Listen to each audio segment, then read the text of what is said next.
the manner in which the continent of Africa is configured is obviously as a result of colonialism. The current boundaries are a result of colonialism. Now, if you want to move on as a continent, the debate is, should we continue to be configured the way we are? Because in any way that is not us, it's an imposition.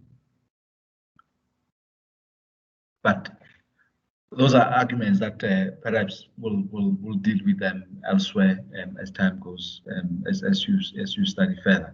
But for now, those are the characteristics of a state, and you will see that one of the key characteristics of characteristics of a state is that it must have a government, right? So what should be noted is that the state is permanent. The territorial is permanent. You cannot take South Africa and go and put it somewhere else, right? Whereas the government changes. It changes with regular elections, when regular elections are held, and obviously this impacts on other things, right? It changes.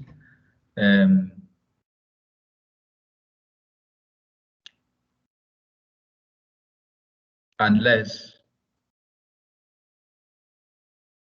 it is a form of a monarch. But in a democratic, constitutional country, the government changes. But by change, we don't mean that it's different people that always come, you know. It may be changed in the sense that an opportunity is given to the populace to change. But sometimes, as we've seen, the same party keeps coming back. Right. So, but what you should take out of this is the fact that a state is permanent, there's permanency in the state, and the government does change.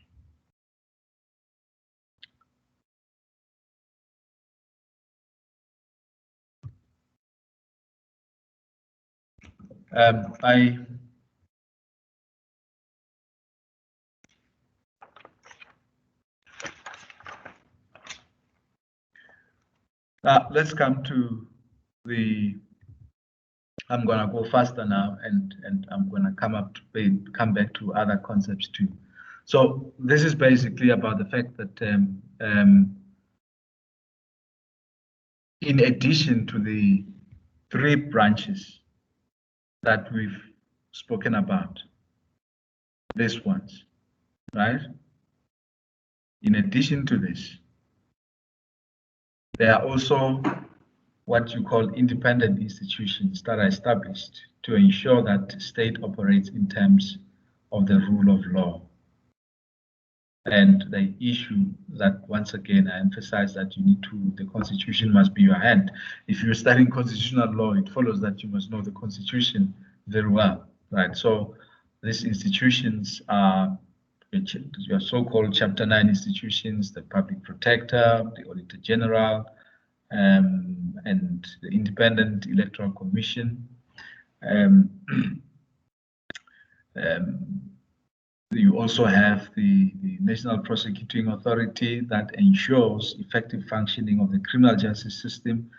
You also have the Judicial Services Commission, which plays a critical role in both the appointment and the removal of judges. I'm sure a lot of you have been following the events with Judge Lope at the Judicial Services Commission. Essentially, the Judicial Services Commission deals with the conduct of amongst other things, with the conduct of judges. If there's an allegation that a particular judge has not conducted him or herself very well, they are reported to the Judicial Services Commission. So these are basically some of the independent institutions that play a role in the in the whole idea, the whole notion of separation of powers. I'm going to skip this one, and I hope you'll read it yourself. And about the role of traditional leaders and how they can be located within the context of separation of powers. So, why is separation of powers important given South Africa's history? In chapter 1, I'm going to read that to you. In chapter 1 of the book, what was specifically pronounced was that South Africa has a history characterized by the worst forms of political repression and inhuman treatment of masses of people. The end of apartheid, the introduction of democracy, and the adoption of a new constitution signaled a radical rupture with that shameful past and uncompromisingly commits the state to the values of human dignity, freedom, and equality for all persons in South Africa. It is a question of how to guarantee this intended future that is the substance of constitutional law. Now, within the context, if we go back again, there are reasons, obviously, as to what we did as a country. Why is it that we decided to have the type of constitution that we have today? I'm reminded once again that it is quite important for you as students of constitutional law to also understand, and you may have covered it or you're still going to cover it, the very notion of constitutionalism, what it means, the very notion of the rule of law and what it means, because those notions have a direct bearing on the notion of separation of powers. And they have a bearing in the sense that the very notion of separation of powers is an element of the notion of constitutionalism. So when we break down constitutionalism, we say, what is constitutionalism? We talk about the fact that there's a rule of law. It's not ruled by men. That's what they say. That there's limitation of power, and there's judicial review, and so forth and so forth. All of those, basically, and there's also separation of powers, very importantly, right? So it's quite important that you are able to also understand where the very notion of separation of powers come from. It's not a notion that's sitting on its own somewhere. It is part and parcel of the notion of constitutionalism.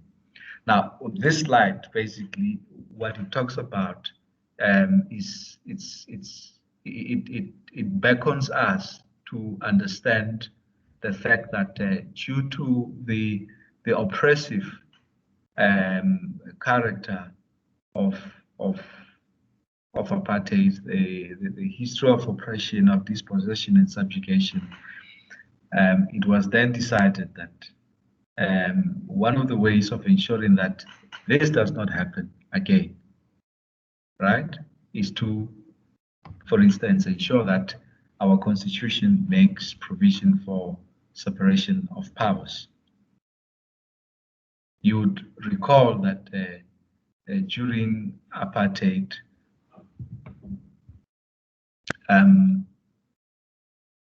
there was, for all intents and purposes, no judicial review, right?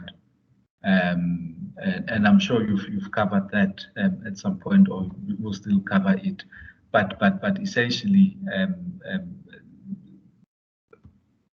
courts of law were there to essentially rubber stamp what the executive would have decided on, and there were a lot of outstanding clauses, for instance, wherein a court could not rule on certain issues, etc., etc.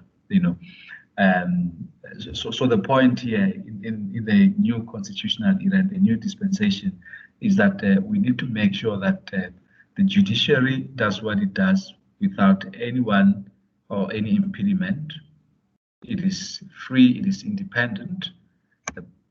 The point is to make sure that the executive does what it does, which is not to make laws. And the fourth thing is that Parliament does what it does, which is to make laws. So each one has their own sphere of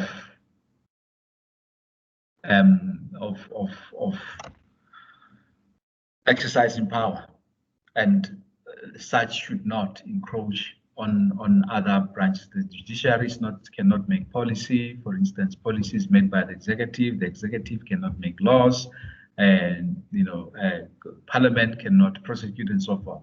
Well and good, but as we'll see later on, that at a theoretical level, that's how it is. But in practice, it becomes much more complex. And one of the examples that I can give now, for instance, is the fact that just forget the slide, for instance. I just wanted to give you this example that I was talking about, is the fact that ministers do make regulations, and a regulation is a law, but a regulation is subordinate legislation, right? So you see that now we no longer, we now see that there's a bit of a shift, because initially we said that it is Parliament that makes laws, right? The executive does not make laws at a high theoretical level. But obviously, in a modern democracy, in a modern society that is much more complex, it has meant that the executive should be able to be delegated with certain powers to make certain laws within certain confines, and that's when the executive makes regulations. For instance, a regulation is subordinate legislation, for instance. So we'll talk about that at a later stage as we proceed. But just for you to know that theoretically, legislature does this, or Parliament does this, judiciary does this, and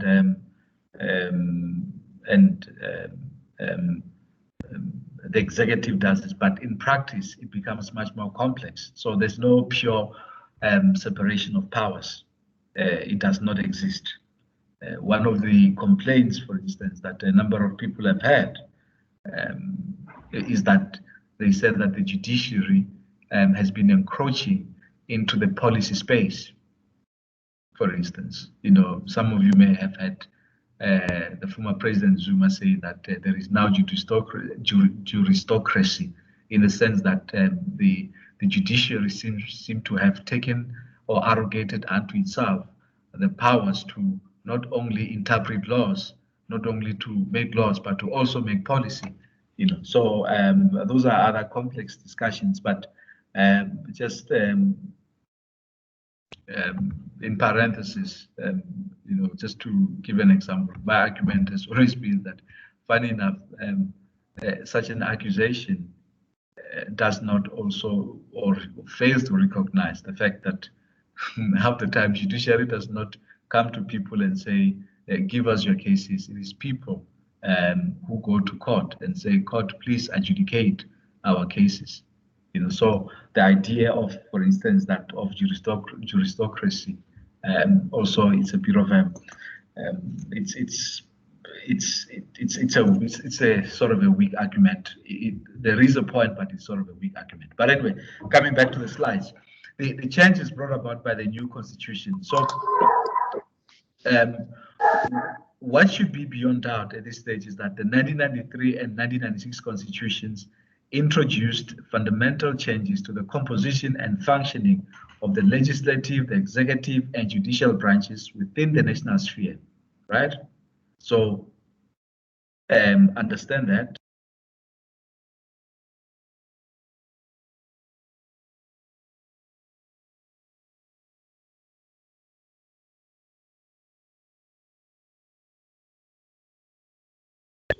Seems like Say is muted or what? His connection is lost or what? Yes, I can hear him also. I think the problem is muted. It's muted. Or what? Yes, I can't hear him too. I also can't hear. Okay, can you hear me now? Yeah, it's back on now. Okay. we have Okay. lost you, sir. Where did you lose me? Did you were we together here? Yes. No, No. No. We fine here. We were explaining We're the on slide. checks and balances. Sorry? We're just sharing the checks and balances. Shit. Checks Oh, and that's when balances. I got lost. Okay, so you had the juicy stuff. Okay, great stuff, wonderful. Okay, so I was saying that can you hear me now? Yes, sir. Yes. Okay, great, wonderful. Yes, we can. We're now confronted with another concept. It's called the checks and balances, but it's not really new. It is part and parcel of the very notion of separation of powers, right? So a prominent feature of South Africa's democratic dispensation is the notion of checks and Sorry, sir. balances. Hello? We can't see a screen anymore. You can't see my screen anymore? Yes. Okay. Yeah. We can see your screen. Me? Can you see the It's screen? back on. It's Yes. fine now. Is it Yeah, fine? it means I'm the one who shared the screen then.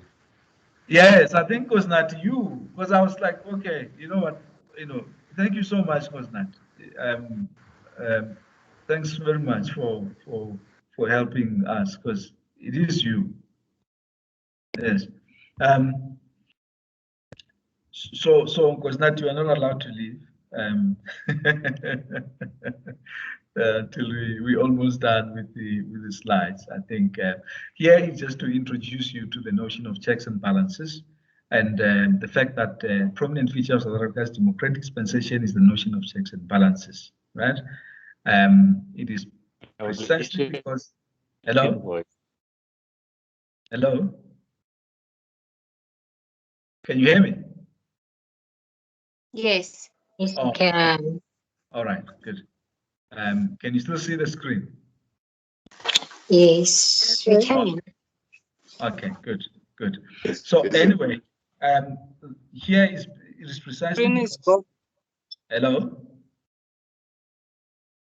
Okay. The screen is gone. The screen is gone. Okay. So It's still on our side. No, it's here. It's visible. It's still there. It's visible. It's fine on my side. It's also available on my side. okay. So just make a note of basically the idea of checks and balances. The purpose of government, the purpose of checks and balances is to ensure that different branches of government control each other internally and serve as counterweights to the power possessed by other branches, right?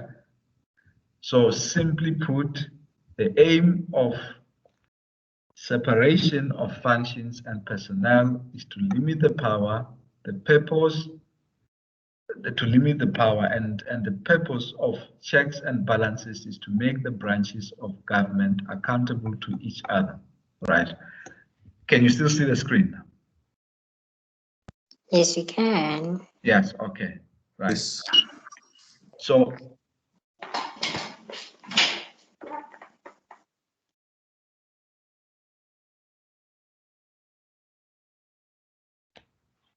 let's go to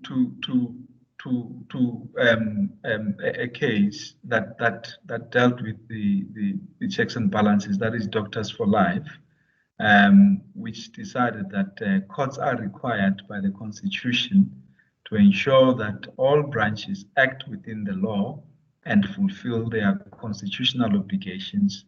And this court has been given the responsibility of being the ultimate guardian of the Constitution and its values, right? This is referred to as a supremacy clause. Can you hear me? Hello? Yes, we can. Yes. You can hear me? We can hear you. Okay. Yes, right. we can. However, I'm getting a feedback, so I'm really struggling to speak. So However, intervention by a court in the legislative process would only be appropriate if an applicant can show that there would be no effective remedy available once the legislative process is complete, as the unlawful conduct will, however, have achieved its object in the course of the process. The applicant must show that the resultant harm will be material and irreversible. So basically, it's basically an application of the checks and balances. So this is the last slide, though, that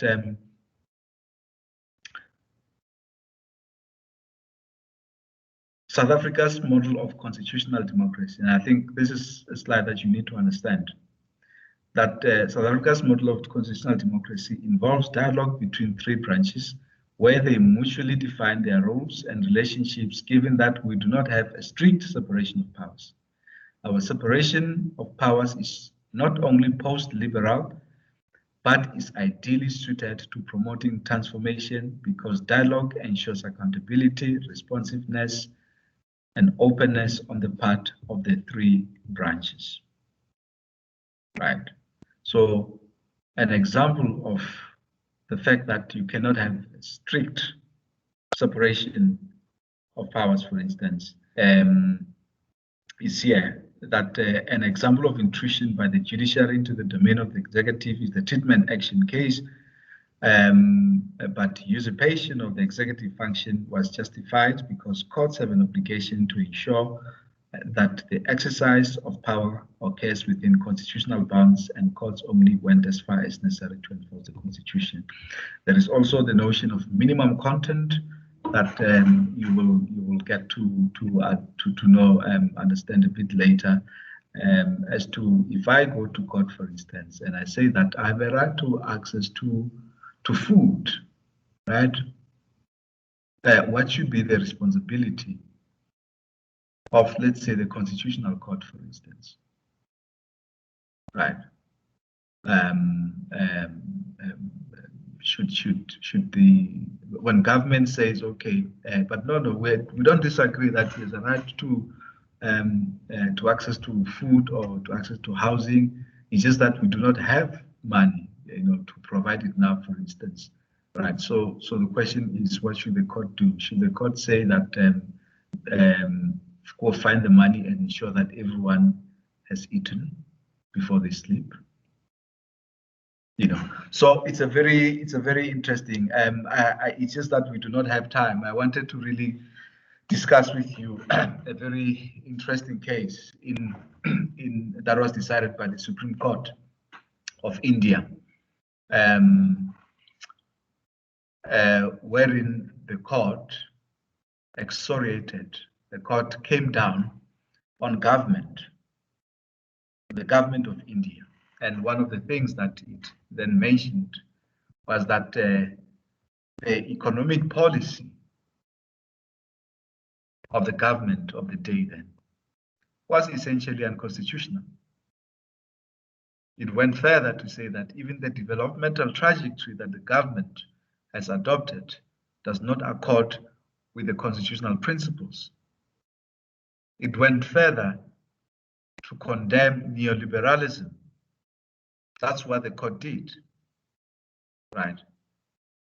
So this is where I want us to sort of move towards a conclusion.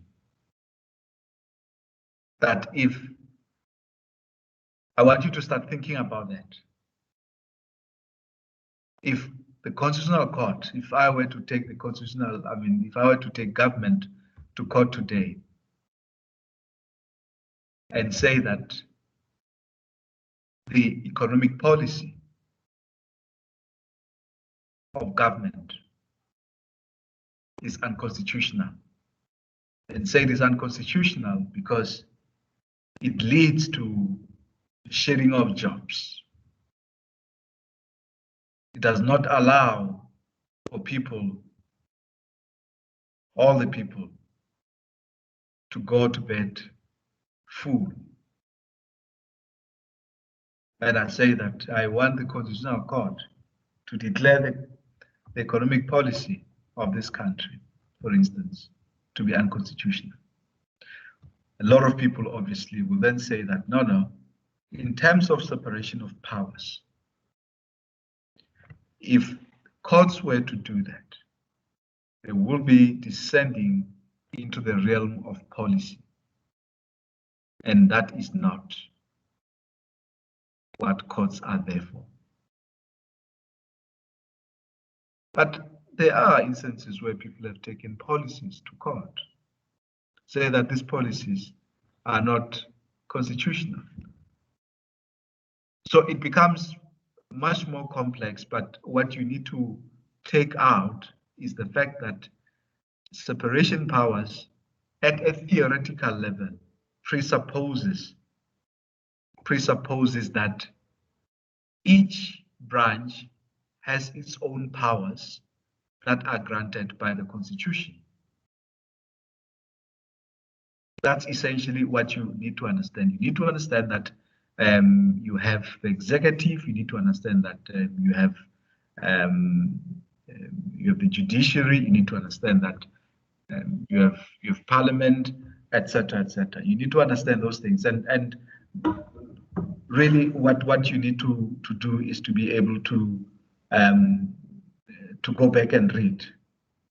And not only, if you have time, not only one textbook, but read your prescribed textbook, but also many other, articles and so forth, in order to basically understand that, understand the very essence of separation of powers. For you will not be able to understand constitutional law if you do not fully understand separation of powers. It is an essential for any understanding of constitutional law.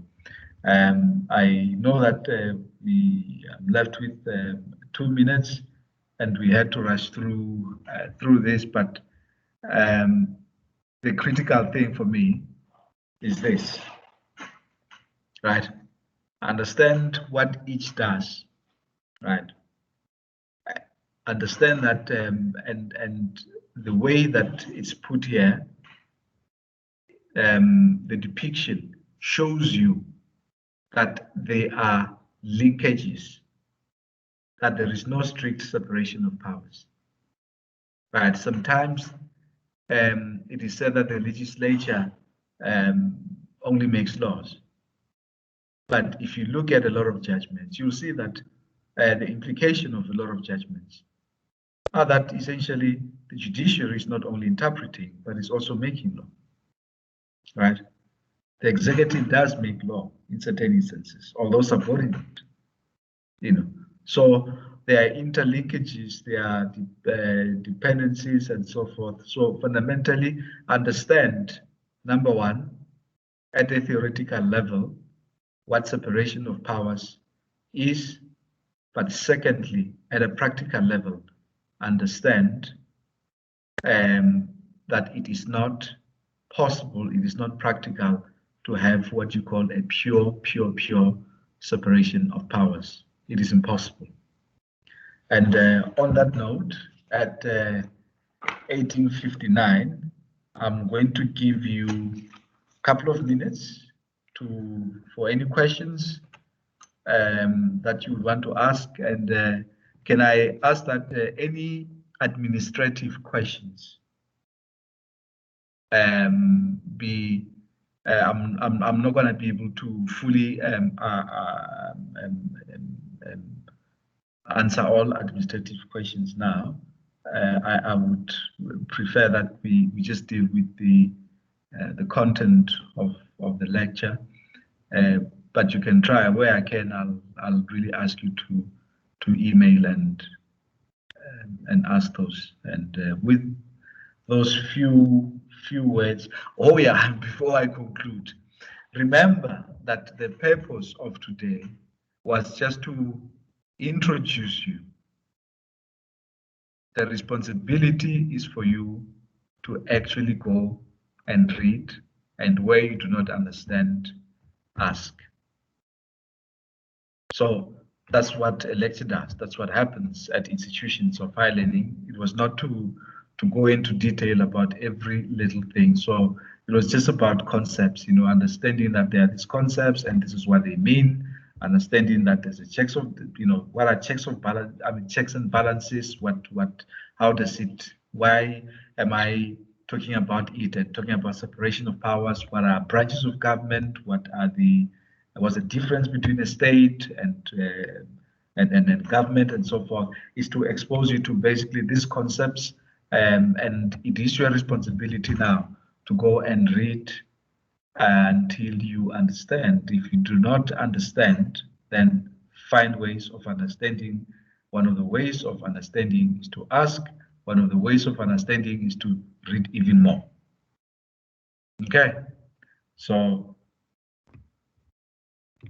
I think on that, I will ask Kosnat, you can remove the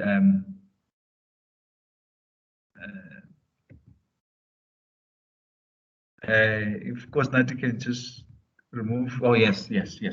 So any questions? I can deal with a couple of questions now, and let's see. Any questions in relation to separation? Sorry, Prof. Yes. Prof. Yes. Isn't there a lecture ending at 8 o'clock? No, it's not ending at 8 o'clock. My understanding is that it is going to end at I have an hour with you.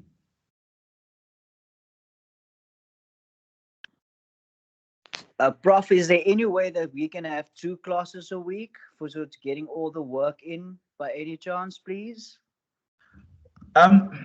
You know that it's a good question that you're asking, but I also want you to understand also the nature of the institution.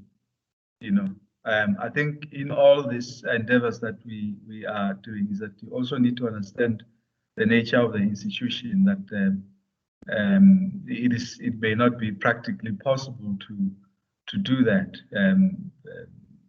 It's quite important to also understand that UNISA is not like other institutions that are not long distance, for instance. So I'm not dismissing what you say. It's something that I'll take to the primary lecture, but I just wanted you to understand that, so that there's no expectation that there's going to be many lectures. It is very important that we all understand, with the greatest respect, that ultimately you have the material, and you have us to ask questions.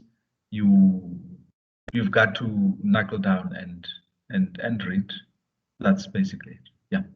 Thank you, Prof. And I appreciate the fact that we've got these slides, as I haven't received my books yet because of the out-of-stock issue. So thank you so much for these slides. It really helps because none of us do have really all the books. So thank you, Prof. Yeah, if in instances where, for instance, you are struggling with that, perhaps you should then send an email. Sometimes we can be able to refer you to certain relevant articles that may make life easier for you. But I'll speak to Professor Stone about that. But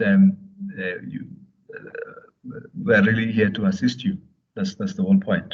When I say that you must go and knuckle down, I don't mean that we are neglecting you. I'm just saying that the nature of a university is that you have to do a lot of work on your own. We can introduce you to certain things, but ultimately the responsibility is with you. But Asir, that's all I can say. Thank you so much, Prof. It's a pleasure. Sure. All right. Prof, I have a question here. Yes. Yes, it's regarding the role of Parliament in I think it was 2016, the Nkandla matter actually. Because I think the Nkandla matter. Yes. Yes, we remember. I think then the report was done by a Chapter 9 institution, in this regard, the Public Protector. And my understanding is that the Constitution says this institution is independent, actually independent from the executive, right? Now, at the time, the institution did a report, right? And then Parliament on its own also sort of like formulated a committee, which then went to, I think, to Nkandla at the same time. They said it was a multi-party kind of like a committee. Of course, the majority surely would have been the ANC at the time, understanding that they are the majority party in the National Assembly. And then at the time, they reached a conclusion that they did not find anything else wrong with Nkandla as per the findings of the public protector at the time. Now, my question is, Parliament as a legislative body, and then you find the public protector, which is not like in terms within the judicial institution. Yes, as a Chapter 9 institution. Now, in terms of separation of powers, that friction that came out of that very same situation, does it not, in a way, because I remember at the time the then public protector said what Parliament was doing was actually second guessing the work of an independent body. Yes. Well, I think you're asking a brilliant question. It's a wonderful question. And the reason why I'm saying it's a brilliant question is that the fact that, for instance, to give an example, that a constitutional court may have ruled on a particular issue should never ever stop us from critiquing such a decision, right? We should accept the decision that has been made. It's final, it's binding. But however, when we are in academia, it's our responsibility within reasonable bounds to critique. But having said that, I want to actually take it further, take your question further, right? And ask it to myself and us. And it's linked to what you just said now. Now, let's take an instance where the public protector then says to the Constitutional Court, she says, appoint a commission, whereas that power is with the president, in terms of the Commissions Act, I think. But the public protector then says, the president is implicated